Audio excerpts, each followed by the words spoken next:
It's a bright and sunny morning on Monday, September 6, 2021, as Union Pacific Big Boy number 4014 quietly simmers away at Union Pacific's yard in Denver, Colorado, just a short distance north of downtown. The locomotive is on display in Denver for the day to give the railroad the chance to show off the new crown jewel of the heritage fleet to the citizens of northeastern Colorado. 4014 had arrived from Kansas City the previous afternoon after completing the several days trip across Kansas, traveling along the rails of the old Kansas Pacific Railway. The stopover here in Denver is at the end of a month-long trip that took 4014 across the southern Midwest and the Gulf Coast region from Cheyenne to New Orleans, Louisiana, and back. The route for this trip consisted of routings through several cities that the locomotive visited during the Great Race across the Southwest in 2019, as well as a few towns and cities where no Big Boy has gone before under steam, such as New Orleans, St. Louis, and Jefferson City, Missouri. Built in November of 1941 by the American Locomotive Company in Schenectady, New York, number 4014 was the 15th out of 25 Big Boy locomotives that were built by Alco for Union Pacific from 1941 to 1944, and officially referred to as the 4000 class. The railroad was originally going to call these locomotives the Wasatch type, after the Wasatch Mountains in northeastern Utah and southwestern Wyoming.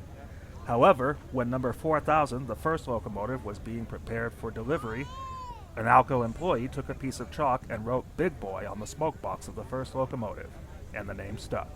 While the primary goal of this trip is to visit 4014 while on display here in Denver, and then to follow it the next day on the last leg of its trip home back to Cheyenne, we are also going to take a look at a nearby steam tourist railroad that is very popular with the public. Moving on 45 miles west of Denver, we are now located at the small former mining community of Georgetown, Colorado, and we arrived just in time to see Georgetown Loop Railroad 280 Consolidation number 111 leading its train across the Devil's Gate Viaduct as it heads for the Georgetown station. Number 111 was built by the Baldwin Locomotive Works in 1926 for the International Railway of Central America, and she spent most of her working life operating in El Salvador. After almost 40 years of active service, number 111 was finally retired following the dieselization of the railroad in the 1960s. Eventually, the locomotive made its way back to the United States and bounced around from location to location for many years before the locomotive was finally acquired by the Georgetown Loop Railroad in 2006. And following 10 years of restoration, the locomotive returned to service in 2016. The Georgetown Loop Railroad is a reconstructed segment of the old Colorado Central Railroad, which once ran in this area between Denver and Silver Plume. Completed in 1884, the Colorado Central had originally intended to reach all the way to Leadville, Colorado by climbing through the mountains over Loveland Pass, but construction of the railroad west of Silver Plume never began, and so the line then settled to carrying ore, mining supplies, general freight, and tourists between Silver Plume and Denver until its abandonment in 1939. After arriving at the Georgetown station, we quickly pick up our tickets and get in line to board the next train for the ride up the mountain to Silver Plume, just as 111 is pulling the train into the station after completing the previous run. Let's take a ride on this historic piece of Colorado railroading as number 111 makes another round-trip run up the mountain from Georgetown to Silver Plume and return.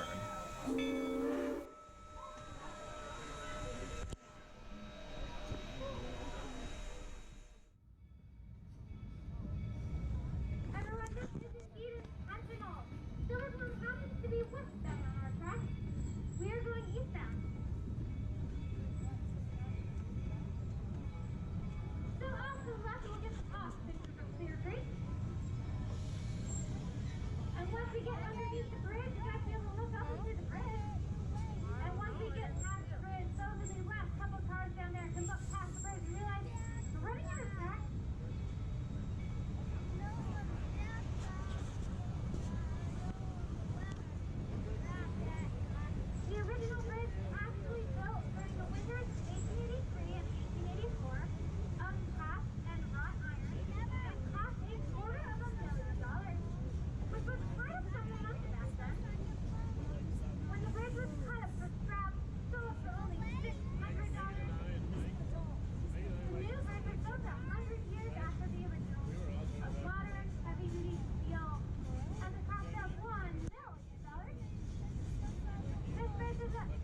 5 times as strong as the original. And they good thing. Because it was said that the old bridge was not this way when train goes over. Guarantee the givers will not sway. As right. If it did, I don't have to ride over space. From the rails to the bridge, it is a ride. 75 feet. We're going all the way up there. Looking down. It's still 75 feet. Any moment we will begin our run up the solar plan push uphill, right? We turn off the PA system. However, the conductor and myself will be going around to validate tickets.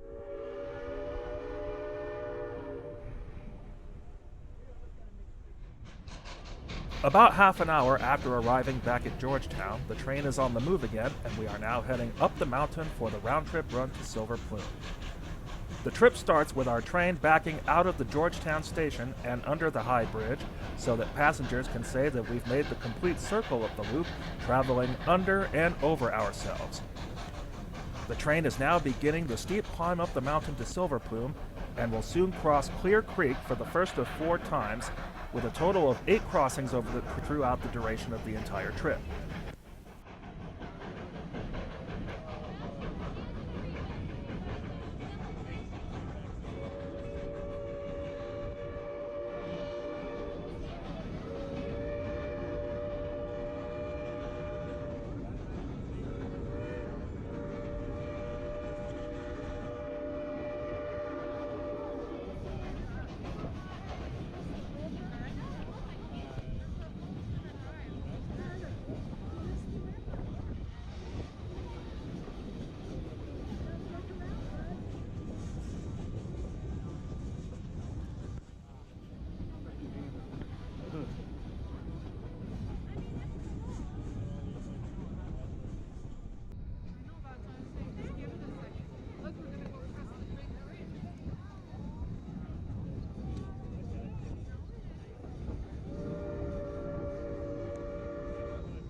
As we continue to climb up the mountain, the train slows down and begins to ease slowly out onto the Devil's Gate Viaduct. This bridge is approximately 300 feet long and 100 feet high, and is also the second crossing of Clear Creek for the railroad.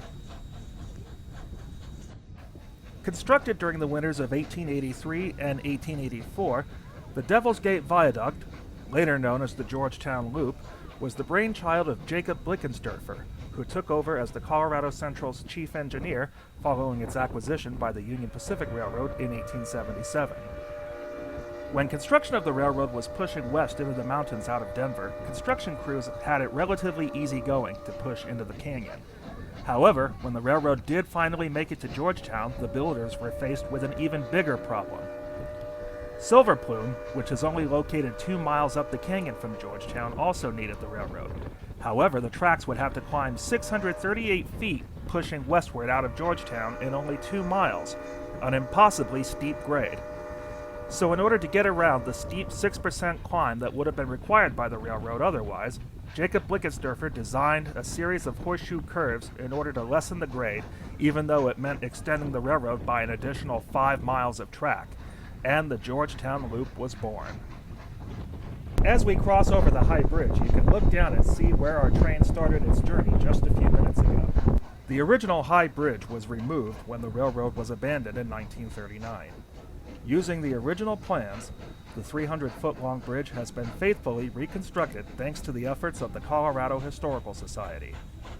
The entire process of reconstructing the railroad began in 1966 with the establishment of the Georgetown Loop Historic Mining and Railroad Park by the Colorado Historical Society, the goal of which was to preserve the railroad grade between Georgetown and Silver Plume.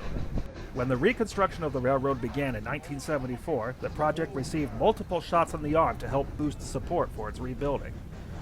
One of which was from Union Pacific, who donated 2.5 miles worth of rail to the railroad's reconstruction, and the other was a financial support boost from the Betcher Foundation in Denver, who donated $1 million to the reconstruction of the railroad.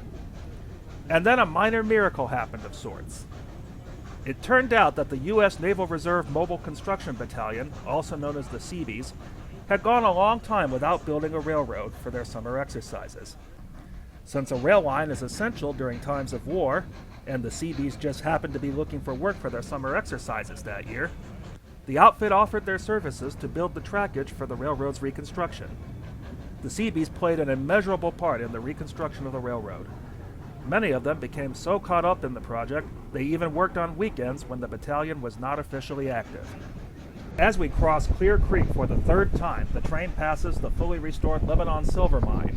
Here, passengers can get off the train and take a short guided tour of the inside of the mine before climbing back on board. Shortly after passing the mine, we cross over Clear Creek for the fourth and final time. Shortly after crossing the creek, the train heads out over the high fill and negotiates the last horseshoe curve on the railroad before reaching Silver Plume.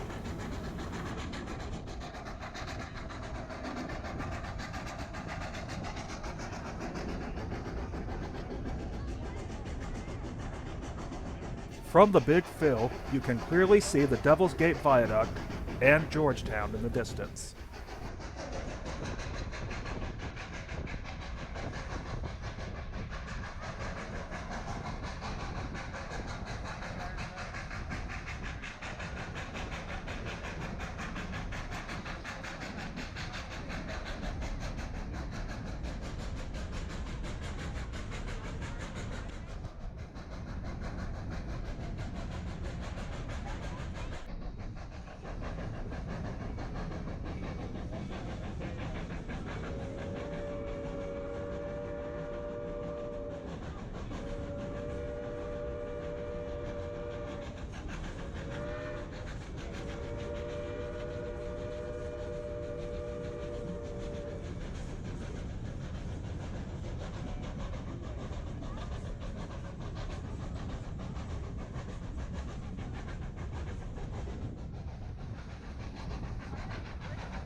On the approach to Silver Plume, the train passes Morning Star Siding, where several freight cars are being stored, including a flat car that contains the boiler for steam locomotive number 44, which ran on the Georgetown Loop between 1974 and 2004, when the railroad was being operated by noted railroad operator Lindsay Ashby and his family.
However, if you do decide to get off the train, departure time from this station will be 1:40.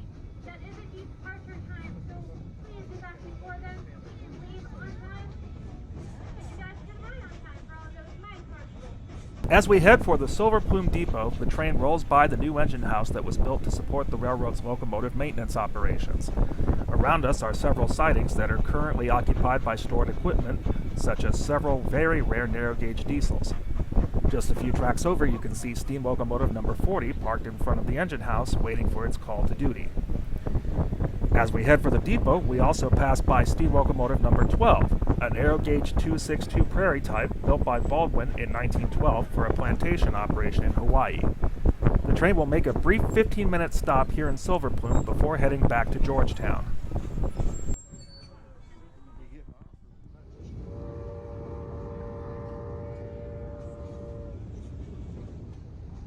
This continued until 1893, when the Sherman Silver Purchase Act was repealed.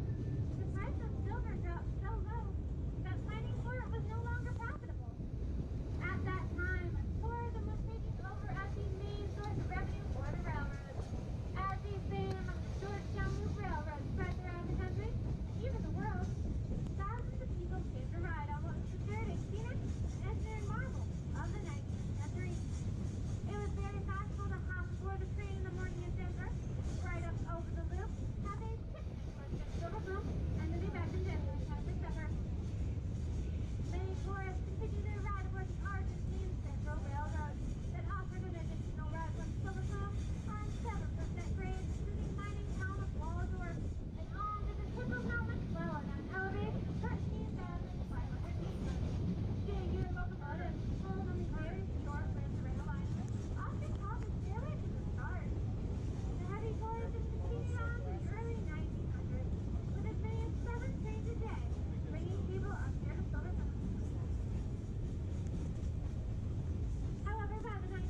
wheels of Roman chariots, often based on the width of two horses pulling that vehicle.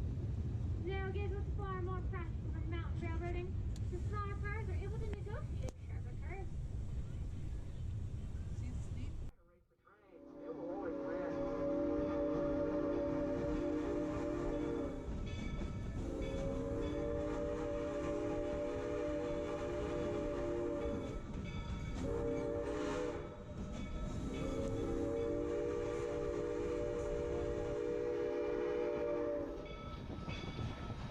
As we round these last few curves, we'll be crossing Clear Creek for the fourth and final time in our descent from Silver Plume. At this point, we traveled about 1 mile as the Raven flies, though the train has covered over 3 miles of track to reach this point. Once we've arrived at our Devil's Gate station, we will have descended over 450 vertical feet in elevation. Also, as we proceed off the bridge, look closely. You may notice some of the drill marks left from the original construction of the line, but you have to look very closely to see those marks.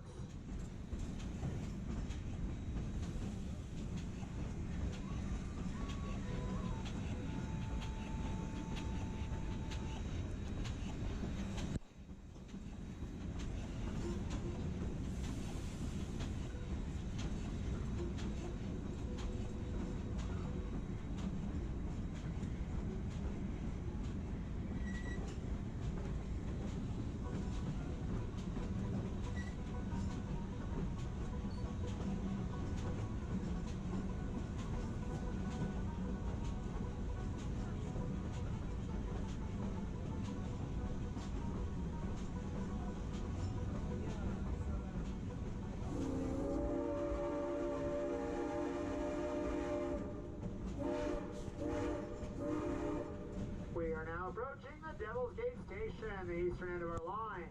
We'd like to thank everybody for joining us today on behalf of History Colorado, as well as all of us aboard the Georgetown Loop Railroad for riding with us. We hope you can come back and join us again sometime.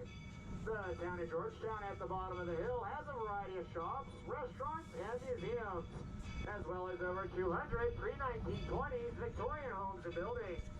One of the highest percentage of Victorian homes per capita in the country. So please take some time to explore the Silver Queen of the Rockies, Georgetown. Also, you be sure you have all of your belongings as you disembark from the train today. This does include your children. Any children left on the train will be sent to Disneyland for use in It's a Small World. This is Devil's Gate Station. As you disembark from the train, be sure to watch your step and your head. If you do hit your head, please watch your language. After arriving back at Georgetown, we disembarked the train and then set up the camera just across the creek from the platform to catch 111 charging up the mountain as it begins the last run of the day.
For the last shot of the day, we relocate to a small overlook off of the nearby walking trail right next to the Devil's Gate Viaduct as 111 brings the train across the bridge and heads for the Georgetown station.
We say goodbye to the Georgetown Loop Railroad as number 111 leads the train towards the Georgetown depot to disembark the passengers.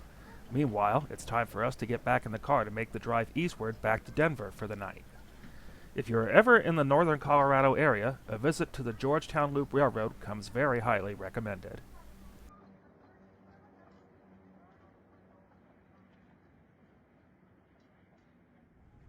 The next morning is Tuesday, September 7th, and it's a bright and sunny morning. I'm set up in Henderson, Colorado to witness 4014's departure as it makes the final leg of its northbound journey back to Cheyenne.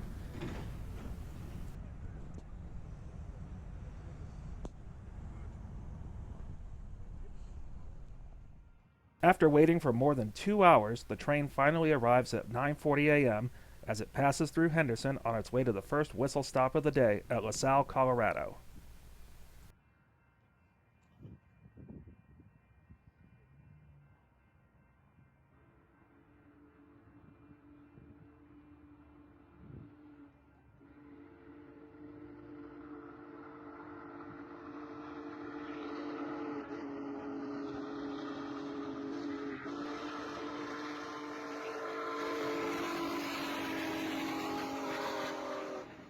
As the train passes through Henderson, I notice with no small amount of surprise that the Rio Grande Heritage Unit number 1989 has been added to the train.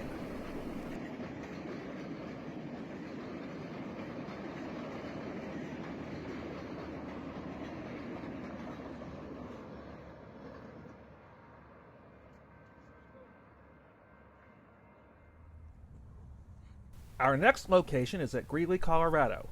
We are about a mile north of the Union Pacific Depot in the downtown area, where the train is just departing after being stopped so that the crew could service the locomotive.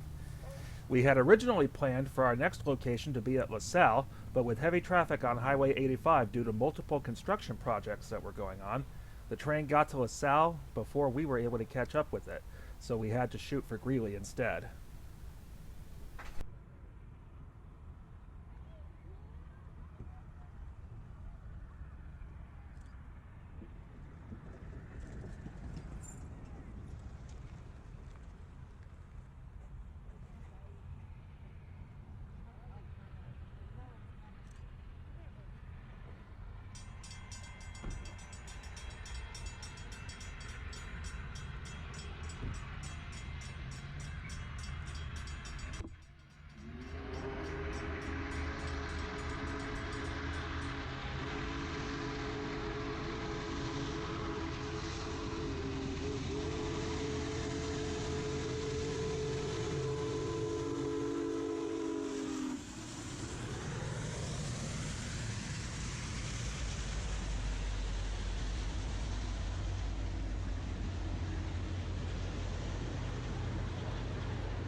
Here's another shot of 4014 leaving Greeley, taken from a slightly different angle at the same location.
Once the train is out of Greeley, we quickly hop back in the car and then dash over to Interstate 25 and make a mad hop north to our next filming location at Spear, just outside of Cheyenne.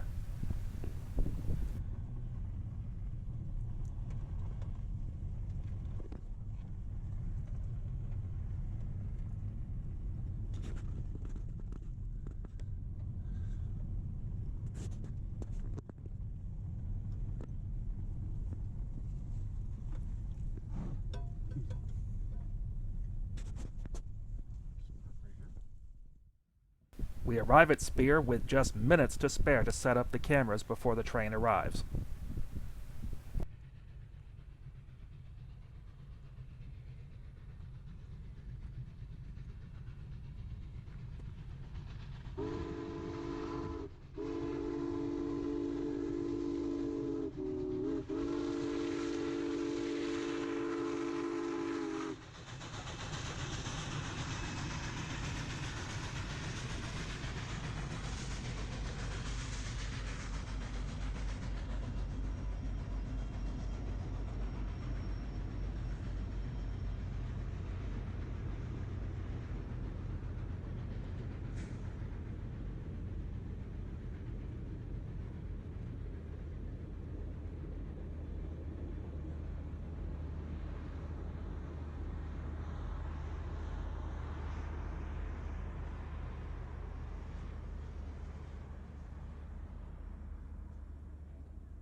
After passing through Spear, the train only has a few more miles to go before arriving back in Cheyenne. Unfortunately, the train got ahead of me yet again, so I had to skip out on my plans to film the train as it passed under the Colorado and Southern overpass on its way into town. Instead, I ended up getting this footage you are seeing right now, and then I also got some footage of the train at the Cheyenne Steam Shop after it was taken off the main line and into the yard.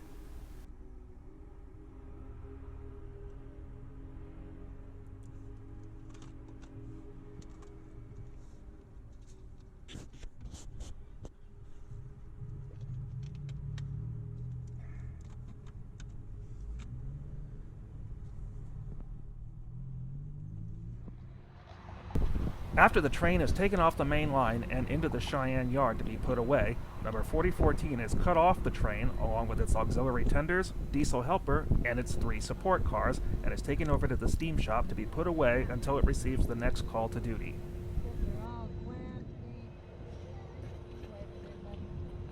I will as soon as I'm done.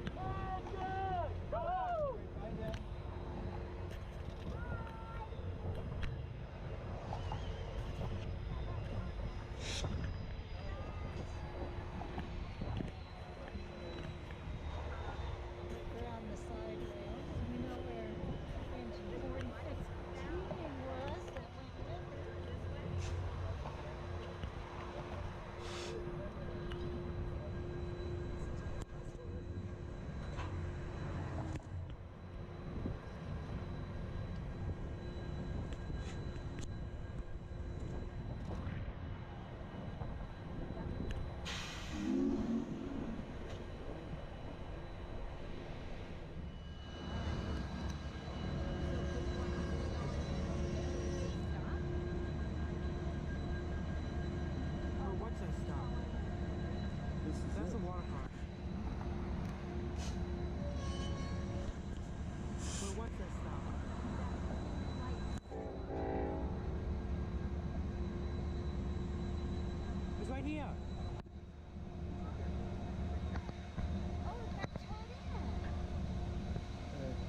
actually 4014's doing the work.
After cutting away from the tool cars, 4014 moves over to Steam Shop Track 4 and moves into the shop building to be put away until it gets the call for its next assignment.